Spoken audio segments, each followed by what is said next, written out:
Nous voici réunis pour la dernière conférence de la journée, dont on a parlé lors de la première conférence de la journée, sur la seconde vie, sur la seconde vie, la seconde main, etc., qui était un vrai sujet justement pour lutter contre l'inflation et en tout cas pour lutter contre la baisse du pouvoir d'achat.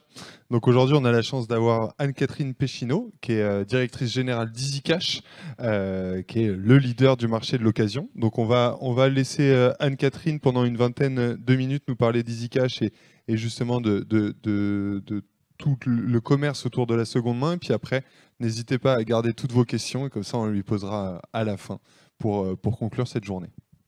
Merci à vous pour cette introduction. Je suis ravie d'être présente ici aujourd'hui pour parler de la seconde main. Moi, c'est un sujet qui me passionne et qui fait tout sens aujourd'hui. Alors, on en parle de plus en plus. Je sais que beaucoup de retailers se posent la question de la seconde main en se disant que c'est un métier qui n'est pas forcément rentable, ou en tout cas qui est compliqué. Nous, ça fait plus de 20 ans qu'on le fait et on le fait avec succès. Donc, l'idée, c'est de vous partager quelques trucs et astuces pour faire en sorte que ça fonctionne. Alors d'abord, le marché de l'occasion, qu'est-ce que c'est? C'est un marché qui est, on va dire, au cœur de la circularité, des sujets éco-responsables, dont on parle de plus en plus. Et aujourd'hui, 91% des Français ont acheté ou disent qu'ils vont acheter un produit d'occasion. C'était nettement moins important comme chiffre il y a plus de 20 ans quand EasyCash a commencé, mais ça a toujours été un marché qui fonctionnait. Alors, c'est un marché dont les chiffres sont également importants, puisque le marché de la seconde main en France est 9 milliards d'euros de chiffre d'affaires. C'était 7 milliards il n'y a pas si longtemps. On est à plus 165%. Et puis, il y a 64% des Français qui disent qu'ils ont l'intention de consommer un produit d'occasion l'année prochaine. Et on est un peu à la croisée des chemins de deux choses. La première, d'une plus grande appétence pour les sujets environnementaux, qui fait que les jeunes générations vont avoir envie de faire de l'achat responsable, ce qui était peut-être moins le cas auparavant. Et puis deuxièmement, également l'inflation, des pouvoirs d'achat qui sont un peu mis à mal, et donc des gens qui vont aller chercher de l'achat malin. Donc derrière ces chiffres, on se dit que c'est énorme, mais la part de l'achat d'occasion chez les Français, c'est juste 70 euros dans l'année. Donc il faut juste se dire qu'on est vraiment au début et que ce marché qui nous semble tous important va devenir encore plus important. Donc la seconde main, il n'y a pas le choix, tout le monde va y aller d'une façon ou d'une autre. La question, c'est de savoir si vous voulez faire partie de l'aventure ou pas, et comment est-ce que vous allez y aller. Après, EasyCash, là-dedans, qui est-on et que fait-on? Donc, ça fait plus de 20 ans qu'on fait ce métier. Et c'est un nouveau mode de consommation, c'est celui du produit d'occasion.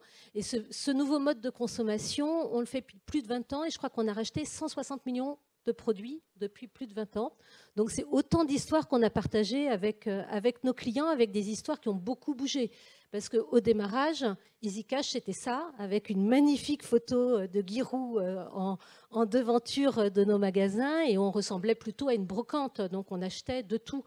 Alors, de temps en temps, on s'amuse à faire le best-of des produits qu'on a vendus chez EasyCash, mais on a vendu des pots de chambre pour bébé, on a vendu, je crois, un parachute, un voilier, enfin, des choses absolument incroyables. Et c'est vrai que ça ressemblait quand même un peu à une brocante. Et c'est souvent, d'ailleurs, le souvenir que les consommateurs qui ont mon âge ont d'EasyCash, parce qu'à un moment donné, ils sont rentrés dans un magasin, ça avait de la moquette qui ne sentait pas forcément très bon, et il y avait un peu tous les objets. En 20 ans, on s'est quand même beaucoup professionnalisé. Et désormais, EasyCash, c'est ça, et c'est des produits qui se sont premiumisés. Alors, en fonction des tailles de magasins, on a des gammes de produits qui sont plus ou moins importantes, mais on a quand même pris des partis pris, et par exemple, on ne trouve plus de pots de chambre chez EasyCash, et on est sur des produits qui sont des produits de grande consommation. Après, en fonction de la taille de magasin et de l'endroit où on est présent, on peut avoir des profondeurs de gamme plus importantes. Donc, on a quand même une belle expérience dans l'achat-vente de produits d'occasion, puisqu'on achète du livre, mais on achète également de la tondeuse, et puis après, on achète des produits qui sont quand même le 20-80 de notre chiffre d'affaires. On a repimpé également la marque avec une marque qui se veut cash. Nous, on a décidé qu'on était EasyCash, qu'on était des rouges. et que le mot cash, ce n'était pas un gros mot, et que l'achat d'occasion, c'était aussi une façon pour des gens qui ont des pouvoirs d'achat un peu contraints, de pouvoir soit récupérer de l'argent en allant vendre leurs produits, soit de faire de l'achat malin, parce que ce n'est pas parce qu'on n'a pas un gros pouvoir d'achat qu'on ne peut pas se faire plaisir. Et donc, on a décidé de le revendiquer et de prendre ce parti pris, de dire que voilà, on peut être cash sans que ça soit un gros mot, et que être cash, c'est bien, et donc on se parle cash. Ensuite, pour donner quelques métriques, on fait 245 millions d'euros de chiffre d'affaires. Notre magasin moyen, il fait 1,9 million, mais notre plus gros magasin fait plus de 4 millions d'euros de chiffre d'affaires sur une surface de vente qui fait 70 mètres carrés. Donc, c'est possible de bien fonctionner. Un EBE moyen qui est de 10%. Et 135 points de vente hors corner, parce qu'on a également quelques corners en partenariat avec des Cora ou des Auchan.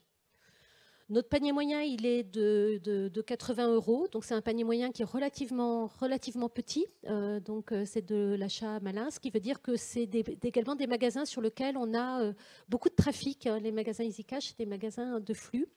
Et on fait une partie non négligeable de notre chiffre d'affaires sur Internet, à peu près 15%. Le reste se fait en magasin. Donc, il y a quand même une grosse part qui est donnée au magasin physique. Ensuite, en termes de gamme, notre gamme, je disais que ça avait changé par rapport à l'époque où on vendait de la vaisselle. C'est 33% de téléphonie en termes de chiffre d'affaires. Ensuite, notre second rayon, c'est le rayon gaming, qui est un rayon qui est assez saisonnier. Et ensuite, on a deux rayons qui sont équivalents, qui est le rayon informatique, qui représente 15% du chiffre d'affaires. Et ensuite, le rayon luxe avec la bijouterie, la maroquinerie, qui est à peu près équivalent. Sur l'année 2023, d'ailleurs, le rayon luxe est passé au-dessus du rayon informatique, ce qui montre qu'on peut vraiment tout vendre en seconde main. On peut vendre du sac Vuitton comme on peut vendre du DVD, et nous vendons encore les deux, avec succès pour les deux, et nous arrivons à faire de la marge sur les deux types de produits. Après, c'est un univers qui est complexe, la seconde main. Et c'est d'ailleurs la raison pour laquelle souvent les retailers se posent des tas de questions, parce que c'est compliqué. Et c'est compliqué parce qu'il y a déjà une législation qui est complexe. La première chose, c'est que quand on achète un produit, il faut respecter un certain nombre de règles. Donc, on n'achète pas des mineurs. On a un livre de police, on prend des pièces d'identité et on a une traçabilité de tout ça. Donc, c'est sûr que quand on se lance dans un marché de seconde main, si on n'a pas de livre de police, si on ne respecte pas tout simplement la loi, ça devient plus compliqué. Et ça, c'est souvent quelque chose que les gens n'appréhendent pas au démarrage. Il y a également des règles sur les achats d'or. Alors, je pense que tous les retailers ne vont pas se mettre à acheter de l'or, mais nous, on achète des bijoux, on achète de l'or également. On fait de l'or à la fonte. Quand on achète de l'or, là, on ne paye pas en cash. On paye soit par virement, soit par chèque, pour simplement des histoires de resell. Ensuite, il y a une TVA qui est complexe. Donc, je ne vais pas vous faire un cours sur la TVA, mais il y a au moins 4 taux de TVA, parce qu'il y a de la TVA sur marge, il y a de la TVA classique, il y a de la TVA intracommunautaire. Sur la TVA sur marge, vous pouvez opter pour une TVA au coup par coup, une TVA par globalisation. Et il y a 0 TVA sur ce qui est à la fonte. Donc, quand on se lance sur un marché de seconde main et qu'on est une enseigne, il faut un petit peu réfléchir aux histoires de TVA, parce que ça peut avoir un impact derrière sur l'activité si on n'a pas bien déclaré la TVA, parce qu'en général, à un moment donné, on se fait rattraper par la police. Donc, conseil pour les uns et les autres, si un jour vous voulez vous lancer dans cette activité, réfléchissez bien avec votre cabinet comptable et votre expert, votre commissaire aux comptes, parce qu'il y a des vrais sujets en termes de TVA et il faut être capable de bien gérer ça. Ensuite, c'est la vraie différence, et ça c'est la différence énorme, c'est que dans l'occasion, chaque produit est unique. Dans le neuf, vous avez un iPhone, voilà, vous avez une référence. Moi, un iPhone en rayon, chaque iPhone est différent, parce que mon iPhone, il va avoir un grade différent, il va avoir une couleur qui va être différente, et le prix en fonction de la couleur ne va pas être le même. Il va avoir un pourcentage de batterie qui va être différent, et donc chaque produit est différent, et donc vous avez autant de PIM que vous avez de produits en magasin. Donc vous avez une multitude de PIM, et il faut être capable de pouvoir gérer cette complexité. Le marché de l'occasion, c'est le marché de la complexité par rapport au neuf.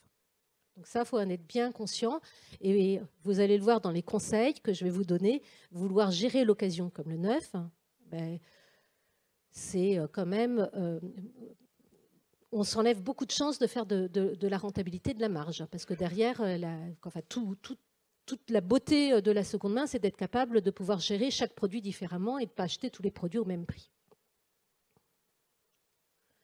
Et ensuite, dans la seconde main, il y a une vraie nécessité d'être un tiers de confiance. Donc, tout à l'heure, je vous montrais des chiffres qui étaient très alléchants en disant, voilà, les Français, ils ont de plus en plus une grande appétence pour le marché de la seconde main.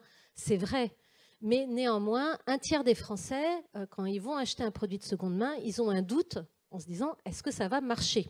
Surtout quand il s'agit d'un produit technique. Quand vous achetez un livre, vous avez quand même moins de stress. Mais quand vous achetez un produit électronique, vous vous dites, est-ce que mon produit il va marcher ? Donc, il y a une vraie nécessité d'être sur un tiers de confiance et de pouvoir réassurer. Donc, ça veut dire quoi? C'est qu'il faut internaliser la vérification et le contrôle des produits, ou en tout cas pouvoir le faire. Il faut qu'il y ait une vitesse également importante de la mise en rayon parce que c'est primordial, sinon, quelque part, votre cash et votre stock, ils ne génèrent pas de chiffre d'affaires. Et le service client doit être vraiment aligné sur les codes du neuf. Il doit même être supérieur puisqu'il faut que vous réassuriez votre client. Donc nous, d'ailleurs, chez EasyCash, on s'est aligné sur tous les codes du neuf. On a désormais une garantie de 2 ans sur tous nos produits. Et on a un 30 jours satisfait remboursé. Tout ceci pour pouvoir être un tiers de confiance et pour pouvoir rassurer le client sur le fait que, en gros, l'occasion, c'est comme le neuf, mais en mieux parce que c'est moins cher. Et en plus, ça fait du bien à la planète. Ensuite, j'ai voulu vous donner 5 règles simples pour pouvoir vous lancer dans l'occasion. La première règle, c'est oublier tout ce que vous savez du neuf. Il n'y a rien de pareil. C'est si vous voulez acheter tous vos produits à 2 € en vous disant, voilà, je vais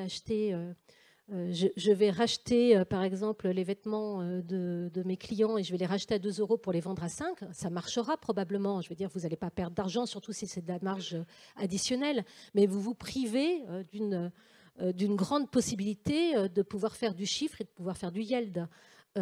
Parce que tous vos produits sont différents, parce que vous avez des saisonnalités qui sont différentes. Donc, oubliez ces codes-là. De la même façon, le merchandising n'est pas le même. De la même façon, la réassurance n'est pas le même. C'est des actes d'achat qui sont beaucoup plus accompagnés parce que le client a besoin d'être rassuré sur le produit que vous lui vendez. Et puis, dans le neuf, et vous allez voir, je vais en parler, dans le neuf en magasin, quand vous n'avez plus de stock, c'est assez simple. Pour un magasin, vous appuyez sur un bouton et vous commandez. Ce n'est pas le cas dans l'occasion.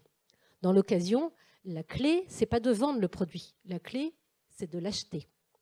Et c'est vraiment ça, la difficulté, c'est d'arriver à acheter le bon produit. Et ça, c'est la seconde règle, c'est que tout s'achète, tout se vend. Ce n'est qu'une question de prix. Voilà, les gens y viennent. Si vous voulez acheter un produit, vous pouvez l'acheter. La question, c'est une question de prix. Donc, Madame, vous avez un beau sac, je veux vous l'acheter, je vais vous faire une proposition, ça va être une question de prix, je vais vous l'acheter à un certain prix, qui va être votre prix psychologique, qui va être le prix du marché, qui va être une décote du prix du neuf, ou pas de décote du prix du neuf, d'ailleurs sur certains produits qui peuvent être iconiques, ou qui sont particulièrement recherchés. Et puis après, ce produit-là, il va avoir une valeur différente lorsqu'il va être mis à la vente, et ce prix-là va également bouger. Donc nous changeons nos prix tout le temps, que ce soit à l'achat et à la vente. Donc si vous venez demain dans un magasin, on va vous proposer un prix et peut-être que dans 15 jours, le prix sera différent. De la même façon, nous bougeons le prix de nos produits qui sont à la vente régulièrement, très régulièrement sur certains produits, parce que l'idée, c'est de ne pas avoir un stock qui dort. Parce que l'idée, c'est de jamais dire non à quelqu'un qui arrive aux achats pour vous proposer un produit. Parce que qu'est-ce qui se passe? Moi, quand je vais vendre un produit, je ne vais pas vendre mes pépites tout de suite. Je vais plutôt tester sur des produits dont je ne sais pas très bien quoi faire. En général, ceux que je ne suis pas arrivée à vendre sur Le Bon Coin, sur Vinted, à différents endroits. Donc, si vous voulez pouvoir établir une relation de confiance avec vos clients, vos vendeurs, il faut être capable de pouvoir leur offrir un bon prix dès le démarrage et essayer de ne pas dire non aux achats. Sinon, vous n'allez plus avoir de produit qui va rentrer dans votre magasin et vous n'allez plus avoir la possibilité de pouvoir revendre. Donc, vous n'allez forcément pas faire de marge. La seconde règle, elle est assez basique, mais si vous voulez acheter plus, si vous voulez vendre plus, il faut acheter plus. À un moment donné, voilà. Le nerf de la guerre, c'est les achats, là où finalement dans le retail classique, le nerf de la guerre, c'est la vente. Nous avons d'ailleurs créé chez EasyCash un métier qui est le métier d'acheteur. Le métier d'acheteur est un métier à part entière et nous formons une partie de nos équipes à acheter. La règle numéro 4, c'est que le magasin est la vitrine des achats. Si à un moment donné, vous décidez de faire de la seconde main, si vous n'avez pas ce produit qui est exposé dans votre magasin, vous n'avez aucune chance que des gens vous le rapportent, parce qu'ils ne le voient pas. Moi, je peux dire, par exemple, j'ai envie de vendre de la PS5. On avait tous envie de vendre de la PS5 avant Noël. Si j'en ai pas d'exposé en magasin, personne ne va me ramener de PS5. Ou je veux vendre des sacs Vuitton, si j'en ai pas dans mes vitrines en magasin, personne ne va m'en ramener et personne ne va aller sur mon site internet pour m'en proposer. Donc, le magasin est la vitrine des achats. A contrario, de temps en temps, vous pouvez décider que vous allez arrêter un produit. Puis si on vous en rapporte un en magasin, 3 jours après, vous en avez. Je prends un exemple, je passe dans un magasin, je vois une guitare au milieu du magasin alors que le magasin avait arrêté de faire de la musique. Je lui dis, ah bon, mais qu'est-ce que fait cette guitare? Il dit, ouais, je l'ai acheté à un bon client qui revenait pour faire autre chose. Je repasse dans le magasin 3 jours après, il y avait 5 guitares, parce que du coup, les gens sont passés, se sont dit, tiens, Easy Cash rachète des guitares dans ce magasin-là, je viens avec mes guitares. Donc, le magasin est la vitrine de vos achats. Si vous avez des produits qui sont proposés, qui sont mis en avant, des gens vont venir vous les rapporter. Donc, le magasin est vraiment primordial. La 5e règle, c'est que le prix d'achat impacte le sourcing. Qu'est-ce qui est important? C'est d'avoir quelque part un partage de la valeur. La seconde main, c'est du gagnant, gagnant, gagnant. C'est normalement quelqu'un qui vient vous vendre un produit à qui vous allez proposer un bon prix, de façon à ce qu'il ne se sente pas arnaqué, parce que cette personne-là, elle va aller dans votre magasin et elle va voir le produit à la vente derrière. Donc, si elle se dit, on me l'a acheté 2 € et on le revend 150 €, quand même, ils exagèrent. Donc là, ce n'est pas possible. La deuxième chose, le second en gagnant, c'est la personne qui va venir vous acheter ce produit-là parce qu'il faut qu'elle fasse quand même une bonne affaire par rapport au prix du neuf, parce que sinon, il n'y a aucun intérêt, autant qu'elle rachète un produit neuf. Et puis, le troisième gagnant, ça doit être le magasin, parce que le magasin doit être capable de pouvoir dégager une marge suffisante pour pouvoir fonctionner, payer ce loyer, payer ses charges et payer la masse salariale. On est en général, nous, dans notre marché, sur des taux de marge qui vont être aux alentours de 40%, avec des taux de marge qui vont varier en fonction de la typologie de produits, de la gamme, et également du taux de rotation du stock. On va être capable d'avoir des taux de marge plus faibles sur des produits sur lesquels les taux de rotation de stock sont importants. Ensuite, ce qui est vraiment important, c'est que la data est au cœur de votre métier. Le métier de l'occasion. Alors là, on parle beaucoup de produits, on a l'impression que c'est de la brocante, mais c'est un métier de data. Si vous n'avez pas de data, vous n'allez pas pouvoir gagner de l'argent, ou en tout cas, vous n'allez pas bien gagner de l'argent. Nous, au démarrage, quand on a commencé chez Easy Cash, il y a plus de 20 ans, on faisait comme tous les retailers qui se lancent dans la seconde main, on avait des prix d'achat et des prix de vente qui étaient un peu fixes. Bon, puis après, on s'est dit quand même, il faudrait qu'on réfléchisse à des choses un peu plus structurées. Donc, je crois que tous les lundis, nos équipes, elles avaient pour mission de venir avec tous les prospectus qu'elles trouvaient dans leur boîte aux lettres. On découpait tous les produits qui étaient en vente dans la grande distrib et on se faisait un cahier de la cote des produits pour savoir combien est-ce qu'on allait les racheter, les revendre pour être compétitif par rapport au neuf. Alors, désormais, depuis 2018, on a un nouveau logiciel et on a pricé plus d'1 milliard d'articles. Donc, on a 1 milliard de data. Et ce milliard de data nous permet d'avoir une cote qui est sur tous nos produits, qui est alimentée en temps réel par tous nos magasins. Donc là, je vous ai pris l'exemple d'un iPhone 11. Alors, c'était la cote d'il y a une semaine, elle a probablement bougé. L'iPhone 11 étant un de nos produits iconiques. Et là, sur cette cote, alors vous avez les grades A, B, C, et vous avez des prix. Vous avez un prix d'achat minimum, c'est de dire, voilà, si tu achètes en dessous de ce prix-là, tu es en train de, quelque part, un peu... enfin, ce n'est pas le bon prix pour la personne qui vient de vendre ton produit. Un prix qui est attractif. Un prix pro, c'est les prix sur lesquels on vend sur les marketplaces, parce que sur les marketplaces, on vend sur quelques marketplaces, les gens achètent beaucoup plus cher qu'en magasin. Et ensuite, on a le prix vente moyen qui est donné. Et on a également des données sur notre rotation. Est-ce que c'est une rotation rapide? Alors l'iPhone 11, par exemple, est en rotation rapide. Ça fait partie des top ventes. Ma cote, elle est en fiabilité 3 sur 3. Et le magasin a également des informations sur son nombre de produits en stock. Donc ça, nous, on l'a en instantané sur quasiment tous les produits que l'on cote. On l'a en instantané d'ailleurs sur tous les produits, sauf quand il s'agit d'un nouveau produit qu'on arrive. Alors quand c'est un produit neuf qui arrive, on refait une cote. Donc ça, ce produit-là, cette cote-là d'Argus, de l'occasion, on l'a développée depuis plus de 20 ans et on l'alimente en permanence et on a une gamme de produits très importante parce que ça va du DVD au livre en passant par la téléphonie. On a également du sac à main, de la bijouterie, de l'électroménager. On a cette cote en temps réel sur des millions de produits et même des milliards de produits. Ensuite, on fait de l'analyse de données en permanence, donc en regardant les prix moyens et les disparités de prix. C'est-à-dire de se dire, voilà, sur un prix, à combien est-ce que j'achète dans mon réseau autour de ce prix-là. Et on voit que sur les produits sur lesquels les prix d'achat vont être relativement faibles, en général, on va être capable d'avoir des variations plus importantes parce qu'on va avoir des politiques d'achat qui vont pouvoir être un peu plus opportunistes. Typiquement, une console Wii, ben, voilà, ce n'est pas un top produit, on ne va pas se battre pour l'avoir, elle arrive tout le temps en magasin, c'est des produits sur lesquels, en fonction du stock, on va pouvoir de temps en temps l'acheter plus ou moins cher, avec des algorithmes qui vont pouvoir aider nos acheteurs à trouver le bon prix derrière. Et puis sur des produits plus iconiques, alors là, c'est par exemple un iPhone 14, ben on va avoir des prix qui vont beaucoup moins varier parce qu'on va être beaucoup plus lié au prix du neuf ou à la rareté du produit. Par exemple, c'est le cas sur un iPhone 14, mais ça peut être le cas sur la PS5 ou sur un sac Vuitton, sur lequel il y a des cotes qui sont quand même beaucoup plus établies et des prix qui varient beaucoup moins. Ensuite, on travaille également sur les saisonnalités, puisque des produits ont des saisonnalités. Donc ça, c'est un produit sur lequel on voit les différences entre le sourcing et le selling. C'est-à-dire qu'on sait qu'il y a certaines périodes de l'année sur lesquelles je vais plutôt sourcer, parce que je vais vendre à d'autres produits à d'autres périodes de l'année. Et puis, voilà, et puis après, je vais déstocker et je vais ressourcer.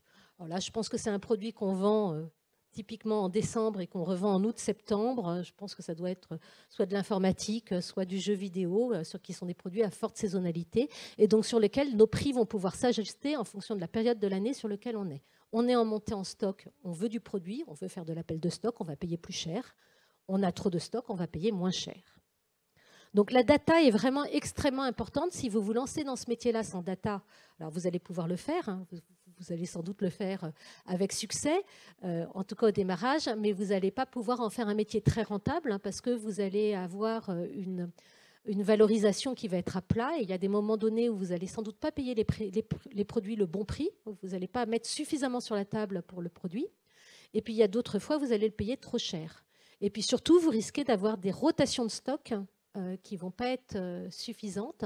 Or, c'est vraiment un métier sur lequel le cash est important, c'est-à-dire que pour pouvoir acheter des produits et pouvoir satisfaire les gens qui viennent vous en proposer, ben, c'est mieux d'avoir un peu de cash pour pouvoir le faire, donc c'est mieux d'avoir des rotations de stock. Surtout quand on est des commerçants indépendants, nous on est un réseau sur lequel on a des franchisés, et nos franchisés, ben, c'est leur argent hein, sur la table, et à un moment donné, c'est pas extensible. Quand vous avez une valeur de stock de 250 000 euros, si vous n'avez que 250 000 en banque, vous n'allez pas passer à 500 000 de stock simplement en clignant des yeux.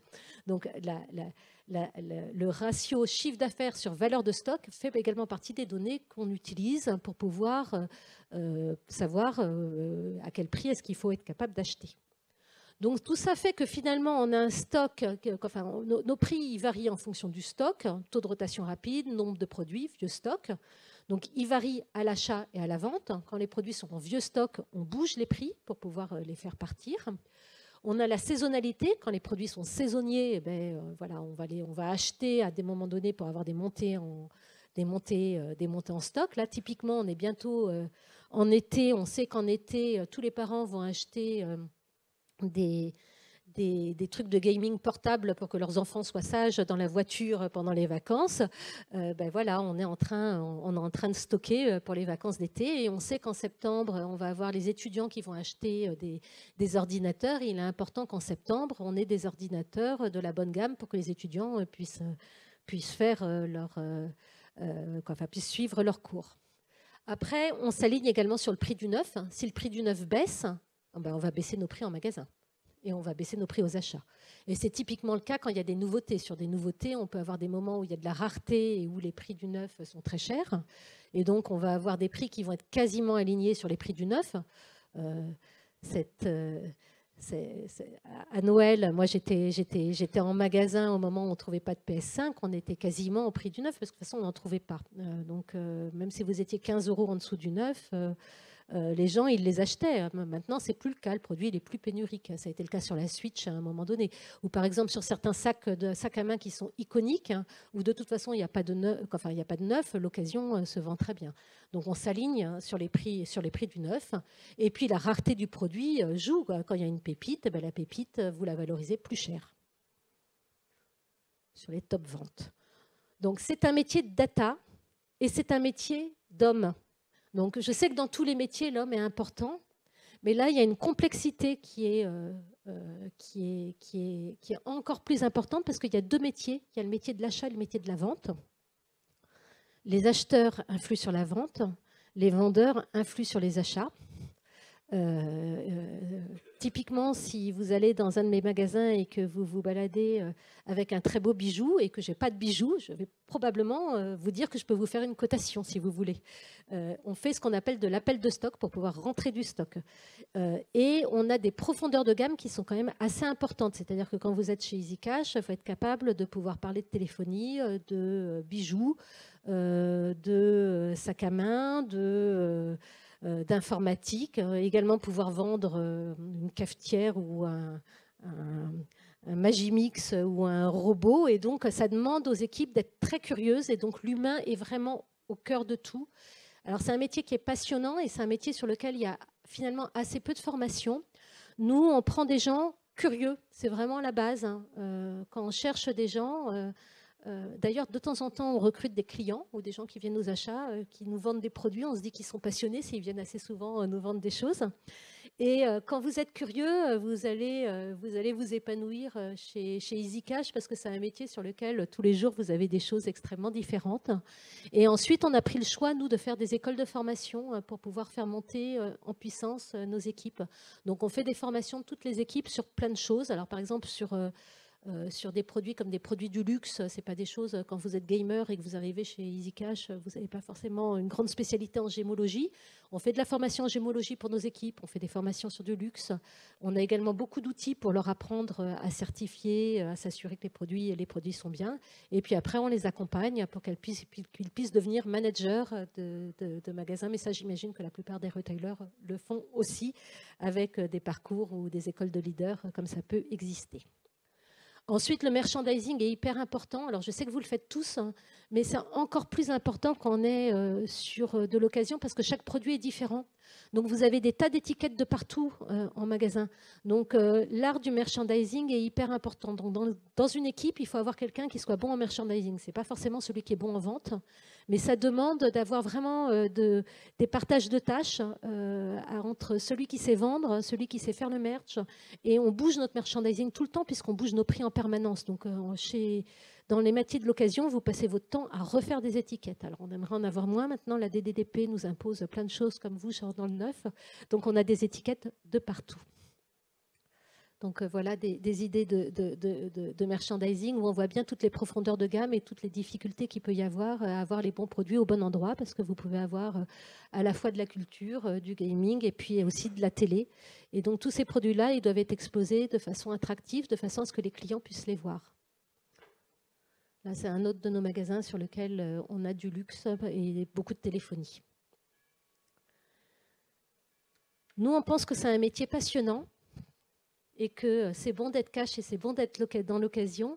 Et on est ravis de voir que de plus en plus de retailers s'y mettent parce qu'on pense que c'est un vrai sujet commun que d'avoir une plus grande circularité des produits et que finalement, quand on pense qu'il n'y a que 70 € de panier de Français qui est fait sur de la seconde main, voilà, l'offre va créer la demande et on sera plus fort à plusieurs. Donc moi, c'est toujours avec beaucoup de plaisir que je vois des gens se lancer dans ce marché-là. Et avec beaucoup de plaisir également qu'on peut donner des conseils, hein, s'il y en a qui veulent venir chez nous, passer dans nos magasins pour pouvoir les accompagner dans cette démarche, parce qu'on pense qu'il y a un vrai marché et que c'est un marché qui en plus a beaucoup de résonance chez les plus jeunes, enfin chez nos plus jeunes clients et chez les générations Y et les générations Z. Hein. Donc on pense que ça va faire partie ça va faire partie des must-have. Hein. Donc bravo aux pionniers qui se lancent. Hein. Et on est ravis que vous soyez de plus en plus nombreux à vous lancer sur ce marché. Merci beaucoup Anne-Catherine. Alors, moi j'ai une petite question sur l'assortiment. Est-ce que vous achetez aussi des plus gros stocks, par exemple à des professionnels, des stockeurs, etc. Ou est-ce que vous achetez que à des particuliers? Alors, ce n'est pas notre business model. Notre business model, c'est d'avoir, on achète 85% de nos achats au comptoir. On peut en acheter quelques-uns en déstockeurs. Hein. Alors, en général, plutôt d'ailleurs sur des commerçants qui font du reconditionnement. En partie, notamment pour pouvoir faire des appels de stock, puisque comme je vous le disais, la vitrine, voilà, quand on n'a pas d'un produit en stock, on va le faire. On va dire typiquement les deux gammes de produits sur lesquels on va être amené à acheter sur des professionnels, ça va être de la téléphonie. Sur certains modèles, on peut avoir du mal à avoir suffisamment de produits.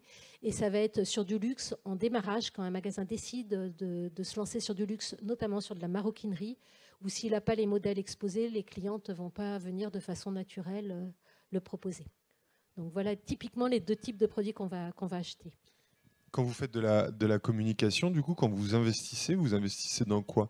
Dans le message du fait que vous rachetez ou dans le message du fait que vous avez des affaires à faire chez vous?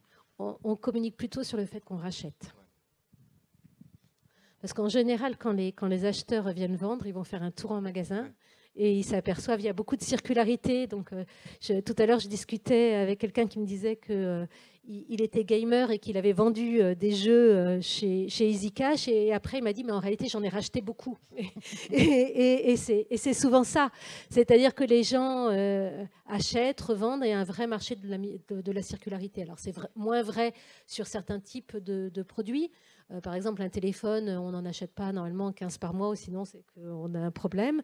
Mais on va dire surtout des produits comme le livre, comme les jeux vidéo, même comme les sacs à main. Souvent, les clientes achètent un sac à main, vont le porter, elles vont nous en revendre d'autres qu'elles ne mettent plus parce qu'elles ne les aiment plus.